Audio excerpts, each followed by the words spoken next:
इस नगर में पानी का एक कतरा भी नहीं रहा है। विचित्र बात यह है कि शहर के मेयर को जल संकट की फिक्र नहीं है और वह सिर्फ भूमि अधिग्रहण में व्यस्त है, परंतु जल के अभाव में उस भूमि का वह क्या करेंगे। उसी दिन प्रसिद्ध हत्यारा रैटलस्नेक इस शहर में पहुंचा। उसने जनता के सामने लैंगो के झूठ को बेनकाब कर दिया और उसका असली रूप दिखाया। धोखाधड़ी का पता चलते ही नागरिकों ने सोचा कि लैंग जी के कारण नगर का पानी चुराया गया था और उन्हें अकेले नगर छोड़ना पड़ा। खोया हुआ लैंगो आत्मसंशय में डूब गया और मरुस्थल में भटकता रहा। फिर वह कोमा में चला गया। स्वप्न में उसने मिथकीय पश्चिमी पवित्र आत्मा को देखा। पश्चिमी पवित्र आत्मा ने उसे बताया कि एक वीर नायक बनने के लिए वह दूसरों के विचारों की परवाह न करें, बल्कि साहस से खुद बने। अगले दिन लैन भाई ने एक पहाड़ी पर एक नगर की खोज की जहां पानी इतना प्रवाहित हो रहा था कि इससे लॉन को सींचा जा सकता था।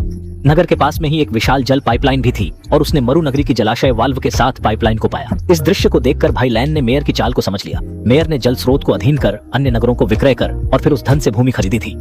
भूमि खरीद के लिए अधिक, इसलिए पानी के स्रोतों पर अधिकार होना सब कुछ पर अधिकार समान है। इस पर विचार करते हुए लैंग जी ने वापस नगर लौटने और सच्चे नायक बनने की ठानी। पहले वह मोल परिवार को मिला और उनसे नगर की पानी की पाइपलाइन को नष्ट करने के लिए कहा। फिर अकेले नगर में वापस आकर रैटलस्नेक के साथ युद्ध में देरी की और उसे मैनहोल कवर पर चलने का मौका भी निकाला। अगले पल में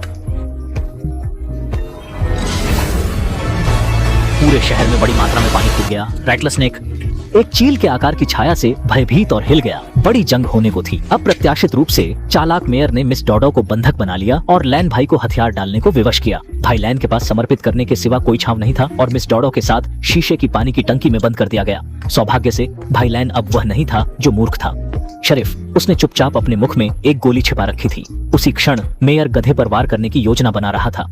गोली के प्रभाव के तहत कांच का जार टूट गया और शक्तिशाली पानी ने सभी को बाहर निकाल दिया। रैटलस्नेक को पता था कि लैन भाई केवल एक गोली के साथ भागने के बाद उसे देखना शुरू कर दिया, लेकिन घृणित मेयर इतना भाग्यशाली नहीं था और रैटलस्नेक ने उसे सीधे खींच लिया। इस बार भाई लैन एक असली नायक बन गया और शहर फिर से शांत हो गया। यह हुई है। अगले अंक में मिलते हैं।